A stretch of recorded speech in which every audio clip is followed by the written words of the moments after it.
Mga kalambos, ito na yung senyales na hinihintay natin. Kapag ganito pumilos ang tilapia, ibig sabihin malapit na ang harvest.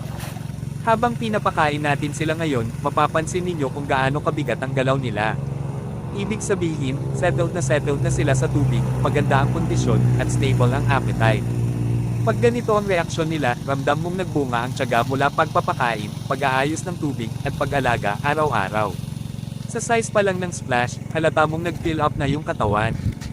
Yung kulay, yung pabilog na sikat sa tubig, signs na ready na sila for grading o final check bago ang harvest. Kung iisipin, ilang linggo rin nating hinintay to. Mula fingerlings hanggang market size, hindi biro ang pag-aalaga. Dito papasok ang consistency, tamang feed management, water flushing kapag kailangan, at pag-monitor ng dissolved oxygen lalo na kapag malalakas na kumain ang mga isda.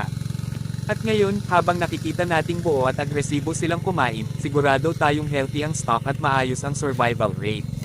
Sa mga nagtatanong kung kailan ideal mag-harvest, ito yung mga palatandaan. Malalaki ang splash, ibig sabihin heavy ang katawan.